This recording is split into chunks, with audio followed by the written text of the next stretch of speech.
주신 하나님 말씀은 에베소서 1장 1절에서 6절 말씀입니다. 같이 합독하겠습니다. 하나님의 뜻으로 말미암아 그리스도 예수의 사도된 바울은 에베소에 있는 성도들과 그리스도 예수 안에 있는 신실한 자들에게 편지하노니 하나님 우리 아버지와 우리 주 그리스도로 말부터 평강이 너희에게 있을지어다. 찬송하리로다. 하나님 곧 우리 주 예수 그리스도의 아버지께서 그리스도 안에서 하늘에 속한 모든 신령한 복을 우리에게 주시되 곧 창세전에 그리스도 안에서 우리를 택하사 우리로 사랑 안에서 그 앞에 거룩하고 흠이 있게 하시려고 그 기쁘신 뜻대로 우리를 예정하사 예수 그리스도로 말미암아 자기의 아들들이 되게 하셨으니 이는 그가 사랑하신 자 안에서 우리에게 거저 주시는 바 그의 은혜의 영광을 찬송하게 하려는 것이라. 아멘. 지난주에 이집트에서 오신 선교사님을 잠깐 만날 일이 있었어요. 그런데 대화를 나누다 보니까는 자녀가 8명이래요. 그게 깜짝 놀라서 젊으신 분인데 깜짝 놀라서 본인이 난 게 맞습니까? 그래서 다 낳았습니까? 그랬더니 맞대요. 요즘 세상에 좀 드문 일이죠. 근데 자녀 8명을 데리고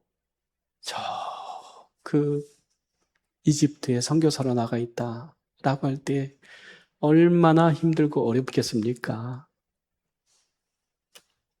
그러니까 우리가 뭐 1명, 2명 낳는 이유가 뭐냐면 힘들고 어렵다라고 하는 것 때문에 많이 낳지 말자 이렇게 얘기했던 거 아니에요. 그런데 하나님께서 주시는 대로 낳다 보니까 8을 낳았다라고 하는 거예요. 그래서 참 하나님의 은혜로 사시는 분이다. 그렇게 생각을 하고 이제 대화를 하다 보니까는 어떻게 그 험한 곳에서 사역자로 또 아버지로 남편으로 어떻게 사시냐 그랬더니 은혜로 삽니다. 그러더라고요. 은혜로 산대. 그래서 제가 한마디 못했어요. 제 카톡의 프로필에 문구가 하나씩 들어가잖아요. 그 문구가 지금 거의 10년 바뀌지 않고 있는데 그 문구가 뭐냐면 은혜로 삽니다 라고 하는 거예요. 하나님의 은혜가 없으면 우리는 살 수 없는 사람들이잖아요. 그래서 우리가 살아있다 라고 하는 것은 뭐냐면 하나님의 은혜가 있다 라고 하는 거죠. 그러다 보니까는 이제 믿음의 시리즈를 우리가 마치고 난 다음에 무슨 말씀을 전할까 그렇게 생각하던 차에 그 선교사님과 나누는 대화 속에서 은혜가 중요하지. 저는 믿음이 있으니까 이제 소망에 대해서 하려고 그랬는데 은혜다라고 생각하고 오늘부터 은혜 시리즈 설교를 좀 한 8주에 걸쳐서 하려고 합니다. 정말 은혜 아니면 우리는 살 수 없는 그러한 사람들이다 라고 하는 것들을 생각하면서 오늘 에베소 교회에 바울이 편지하는 그 편지를 우리가 대했습니다. 1절에서 6절 말씀을 우리가 읽었는데요. 1절에서 2절에는 이 바울이 에베소 교회에 문안하는 거예요. 인사하는 거예요. 그러니까 편지 쓸 때에 제일 먼저 하는 것이 인사지 않습니까? 그래서 바울도 에베소 교회에 편지하면서 문안하는 거예요. 주의 이름으로 문안합니다. 그리고 난 다음에 바로 3절에 본론으로 들어가요. 찬송하리로다. 하나님 곧 우리 주 예수 그리스도의 아버지께서 그렇게 이제 시작을 합니다. 그런데 그 문장이 3절에 시작한 문장이 4절, 5절, 6절, 7절, 8절, 9절, 그것이 14절까지 계속되어져요. 한 문장으로. 그러니까 우리가 보면 1절, 2절, 3절, 4절 그러니까는 이게 나눠졌다고 생각하는데 헬라어 원문에는 뭐냐면 3절부터 14절까지 마침표도 없고 쉼표도 없어요. 예전에 우리 국어 선생님 중에 한 분이 어떤 얘기를 해주는데 뭐냐면 어떤 사람이 책을 읽다가 숨이 막혀 죽었대요. 왜 그랬게요? 쉼표도 없고 마침표도 없어서 읽다가 죽었다는 거예요. 지금 바울의 편지가 그렇다라고 하는 거예요. 3절부터 한번 숨 안 쉬고 그대로 14절까지 한번 읽어보세요. 아마 죽을 것 같을걸요. 왜 바울이 이렇게 썼을까 생각하면 바울이 문법에 대해서 문장에 대해서 몰라서 그렇게 하는 건 아니에요. 왜냐하면 바울은 그때 당시에 최고의 그 스승 밑에서 배운 사람이에요. 그러니까는 쉼표도 찍어줘야 되고 마침표도 찍어줘야 된다고 하는 것을 알아요. 근데 그것을 잊어버릴 만큼 중요한 사실을 얘기하고 있다고 하는 겁니다. 우리가 그 바울의 심정을 우리가 생각하면 바울이 지금 에베소 교회에 무엇을 얘기를 하려고 하는가라고 하는 것을 우리가 볼 수 있습니다. 지금 바울은 에베소 교회에 편지할 때에 바울은 로마 감옥에 갇혀 있을 때예요. 에베소 3장 1절 말씀 보면 그리스도 예수의 일로 갇힌 자 된 바울을 자기 자신을 그렇게 얘기를 합니다. 즉 감옥에 갇혀 있는 사람이 하늘에 속한 신령한 복을 얘기하면서 찬송하리로다. 찬송하고 있다고 하는 거예요. 감사하고 있다고 하는 거예요.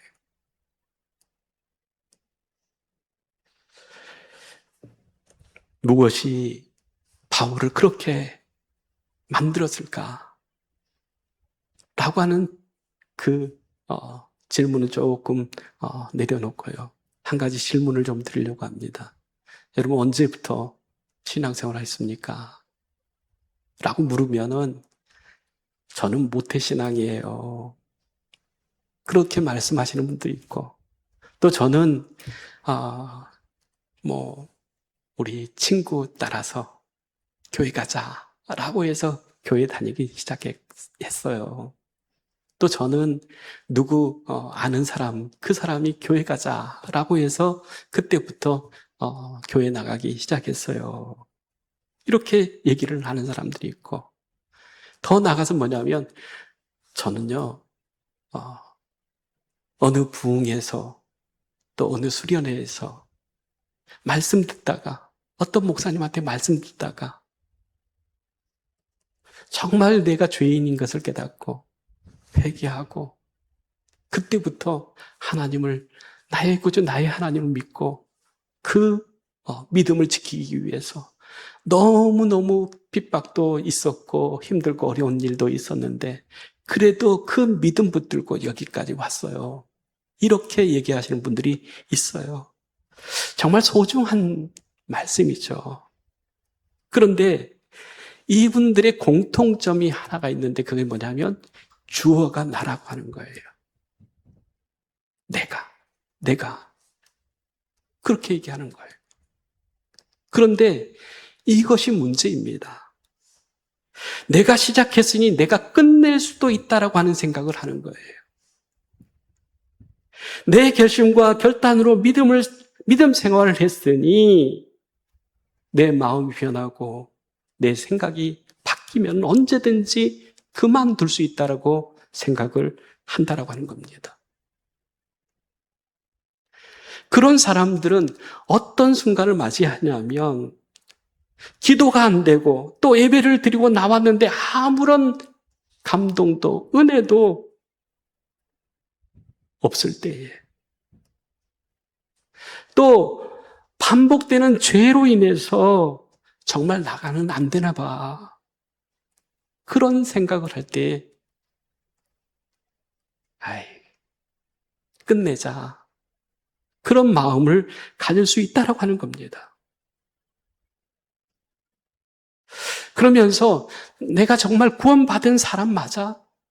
또 이 정도 믿음으로 내가 사는 것 괜찮나 생각하면서 믿음에서 떨어져 나갈 생각을 하는 경우들이 더러 있습니다. 그런 사람들은 믿음의 그 시작이 내가 선택하고 내가 결단하고 결심한 것, 거기에 근거를 두는 거예요. 즉 구원받은 그 사실, 하나님께서 우리를 구원하셨다라고 하는 그 사실을 생각하지 못하고 내 안에 모든 것을 두는 거예요. 믿음 생활을 내가 하려고 했고 지키려고 했고 내가 끝까지 그 믿음을 지키려고 했는데 그럼에도 불구하고 안 되고 힘들고 어려우니까 이제 좀 내려놓자, 그렇게 생각할 수 있다고 하는 겁니다. 그런데 오늘 본문 말씀에 보면은 4절 말씀에 곧 창세전에 그리스도 예수 안에서 우리를 택하사 이렇게 얘기를 해요. 창세전에 하나님이 우리를 어떻게 했다는 거예요? 택했다라고 하는 거예요. 창세전이라고 하는 것은 내가 세상에 태어나기 전을 얘기하는 겁니다. 부모님도 또 이 지구도 별도 시간도 없을 때, 존재하지 않을 때에 하나님께서 나를 어떻게 했다고요? 택했다라고 하는 거예요.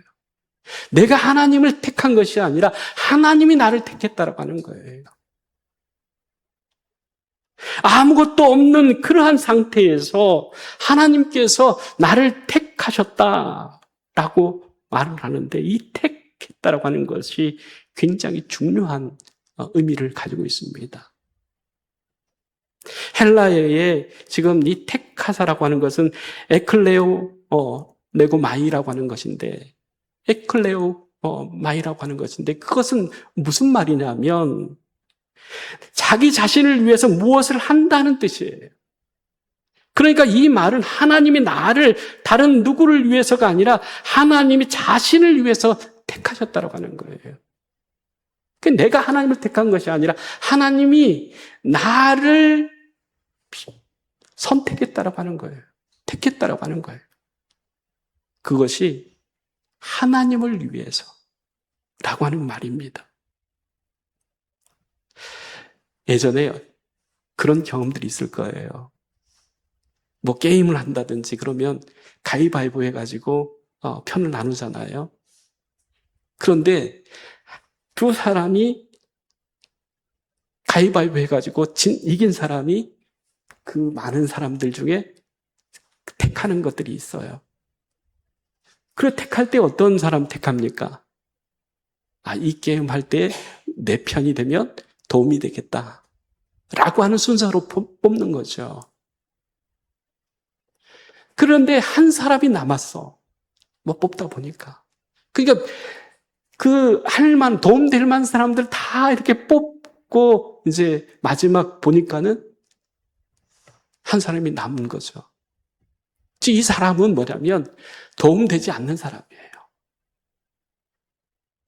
그런데 그때 뭐라고 그러냐면 좀 이기겠다, 할만하다라고 생각하는 사람이 야, 네 편에 네 데려가. 그런 사람이 우리라고 하는 거예요. 그 어디에 가도 우리를 필요로 하고 우리를 정말 도움이 되겠다라고 생각하는 것이 아니라 하다가 저 사람은 아무 짝에도 필요 없어 라고 하는 그 사람, 그 사람을 하나님께서 자기 편으로 택하셨다고 하는 거예요. 우리가 하나님의 택함을 받았다라고 할 때는 자격이 있고 뭔가 볼만한 것이, 가진 것이 있어서 하나님께서 우리를 택하신 것이 아니라 아무것도 없는 나를 하나님께서 택하셨다라고 하는 거예요. 여기서 한 가지 짚고 넘어가야 될 것은 4절 후반절입니다. 우리로 사랑 안에서 그 앞에 거룩하고 흠이 없게 하시려고 라고 하는 말이에요. 하나님께서 창세전에 우리를 택하셨는데 그 택하심의 이유가 뭐냐면 하나님의 사랑 안에서 우리를 거룩하고 흠 없게 하시려고 하나님께서 우리를 택하셨다고 하는 거예요. 즉 우리가 정말 누군가를 필요로 해서 내 편 만들려고 할 때, 내가 내 곁에 두려고 할 때는 도움이 되고 정말 할 수 있는 도움이 되는 유익한 사람을 내 편 만들려고 하고 가까이 두려고 하는데, 하나님께서는 흠이 많고 연약하고 부족한 상태에서 그 사람을 하나님께서 택하셨다고 하는 거예요. 그래서 흠 있고 부족한 그들을 거룩하고 흠이 없게 하시기 위해서 하나님께서 우리를 택하셨다고 하는 거예요. 자격이 있어서 한 게 아니라 하나님께서 우리를 긍휼히 여기시고 불쌍히 여기셔서 그 은혜로 말미암아 우리를 택하셨다라고 하는 거예요. 자격이 있고 내게 가진 게 있어서 그런 것이 아니라 내가 정말로 흠이 있고 부족하고 연약하고 정말 더러운 그러한 사람들이지만 하나님께서 자기 자녀로 택하시고 그 자녀를 흠이 없게 거룩하게 만드시고자 하신다라고 하는 사실입니다. 그러면서 5절이 이렇게 얘기합니다. 같이 한번 읽겠습니다. 그 기쁘신 뜻대로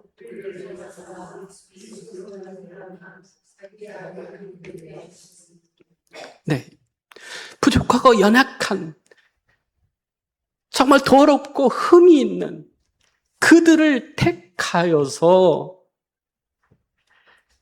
자기의 아들을 만드셨다라고 하는 거예요. 그런데 예정하사라고 하는 이 말은 뭐냐면 헬라어로 호리조라고 하는 말이 합성된 건데 이것은 예정, 그러니까 먼저 앞서서라고 하는 프로라고 하는 말과 또 경계, 선을 긋는다라고 하는 호리조라고 하는 말이 이렇게 합성된 건데 이 말의 뜻은 뭐냐면 예정은 하나님이 미리 그 선을 그으셨다라고 하는 거예요. 예정이라고 하는 것은 하나님이 먼저 이렇게 선을 그었다라고 하는 거예요. 이건 내 편이야. 내 사람이야. 내가 택했어. 언제 그렇게 하셨다고요? 창세 전에. 내 모습을 보고 하나님께서 택하신 것이 아니라 나의 부족함, 나의 연약함, 나의 그 더럽고 추악한 그런 흠이 있는 사람에도 불구하고 나를 택하셔서 자녀 삼아주시고 아들로 자녀로 삼아주시고 그 자녀들에게 부족함이 없게 채워주시는 하나님의 그 뜻이 있다고 하는 것을 우리가 발견하게 되어집니다. 이것이 바로 은혜예요. 하나님께서 우리에게 주시는 것은 모든 것이 다 우리가 감당할 수 없을 만큼 너무너무나 크고 좋은 것들이죠. 그런데 그것을 하나님께서는 우리의 자격 보고 주신 것이 아니라 받을만 해서 준 것이 아니라 하나님께서 미리 정하신, 예정하신 그 택하신 자들, 그들에게 하나님께서 주신다라고 하는 거예요. 그러면서 1장 6절 말씀입니다. 이는 그가 사랑하시는 자 안에서 우리에게 거저 주시는 바 그의 은혜의 영광을 찬송하게 하려는 것이다 라고 하는 거예요. 하나님께서 부족하고 연약하고 더럽고 추악한 우리를 하나님의 자녀로 삼아주시는 것은 거저 주시는 하나님의 은혜라고 하는 거예요. 우리가 정말 은혜입니다 라고 했을 때에 은혜라고 하는 것이 카리스라고 했죠. 그것은 하나님께서 주시는 거예요. 거저 주시는 거예요. 선물로 주시는 거예요. 하나님께서 나를 택하셨다라고 할 때는 정말 하나님의 그 긍휼, 하나님의 그 은혜로 우리를 택하셨다라고 하는 것을 말씀하고 있습니다. 그러면서 6절 후반절에 이렇게 얘기하죠. 그의 은혜의 영광을 찬송하게 하려 하는 것이다 라고 하는 거예요. 부족하고 연약하고 더럽고 추악한 우리를 택하시고 자녀 삼아주시고 우리를 거룩하게 흠없게 하시는 그 이유는 뭐냐면 하나님의 은혜를 찬송하게 하기 위해서. 그러니까 내가 자격이 있고 내가 될 만한 그런 것들이 있으면 하나님 앞에서도 그거 주장하겠죠. 그거 얘기할 거예요. 내가 무엇도 했고요. 내가 어떻게도 했고요. 이걸 자랑할 거예요. 그런데 하나님께서 주신 은혜로 말미암아서 우리가 하나님의 자녀가 되어졌고 내가 그나마 그 더럽고 추악한 모든 그런 세상의 어떤 사람보다도 더 더러운 사람이고 추악한 사람이고 험한 사람으로 살 수 있음에도 불구하고 그렇게 살았을 텐데 하나님께서 자녀 삼아주시고 우리의 부족하고 연약하고 더러운 것들을 다 제하시고 그나마 이 정도 우리가 살 수 있게 되어진 것, 그것은 하나님의 은혜라고 하는 거예요. 어떤 분이 그랬대요. 나는 저 사람 때문에 교회 가기 싫어. 예수 믿기 싫어. 아니 예수 믿는다는 사람이 왜 저렇게 살아? 그렇게 얘기를 하니까는 은혜 받으신 분이 뭐라고 그런지 알아요? 그 사람이 그래도 예수 믿어서 저 정도지 예수 안 믿었으면 당신 그 사람 만났으면 죽었어. 우리가 그런 거 아니에요. 세상에 어떤 사람보다 더럽고 추악하고 악한 사람으로 살아갈 수 있는 사람들이었죠. 그렇게 살 수 있는 사람들이죠. 그런데 하나님께서 우리를 부르시고 그래도 하나님께서 거룩하게 흠없게 하시려고 애쓰고 힘쓰는 그런 가운데 내가 지금 이 정도로 된 거예요. 하나님께서 만들어 주신 거죠. 그러면 우리 형제들, 자매들 바라보면서 아유, 예수 믿는다면서 저 정도 돼. 저렇게 살아오려 막 차라리 그냥 막 살지. 아니에요. 그 사람이 예수 믿었기 때문에 구원받았기 때문에 그 정도 되는 거예요. 그러니까 그분들 보면서 실망하거나 좌절하지 마세요. 하나님께서 만들어가고 계시는 중이에요. 언젠가는 하나님께서 그도 거룩하고 흠이 없는 하나님의 자녀로 하나님의 은혜를 어떻게 해요? 찬송하게 하실 줄로 믿습니다. 우리는 만들어져 가고 있는 과정 속에 있다 라고 하는 것들을 생각하면서 하나님이 주신 은혜로 하나님께서 우리를 하나님의 자녀로 흠이 없고 거룩하게 만들어가는 과정 속에 있는 사람들이다 라고 하는 것들을 생각하면서 은혜 아니면 난 살 수 없습니다. 그렇게 고백하면서 하나님의 은혜 앞에 더 가까이 나가는 우리 목양의 모든 가족들 되어지길 간절히 주의 이름으로 축복합니다. 기도하겠습니다. 사랑의 하나님 참 감사합니다. 부족하고 연약하고 추하고 악한 우리를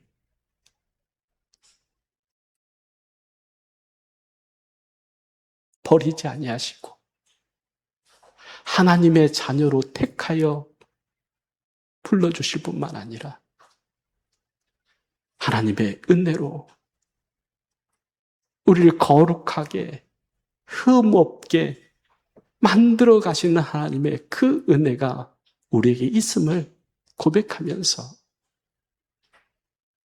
그래도 부족하고 연약하지만 하나님의 은혜, 하나님의 그 사랑이 필요합니다. 정말 부족하고 연약하기 때문에 더 하나님의 은혜가 필요합니다라고 하는 그러한 고백으로 하나님께 더 나가서 구원해 주신 하나님, 은혜 주신 하나님, 그 하나님을 찬송하며 살아가는 우리 목양의 모든 가족들 되게 하여 주시옵소서. 예수님의 이름으로 기도리옵나이다. 아멘.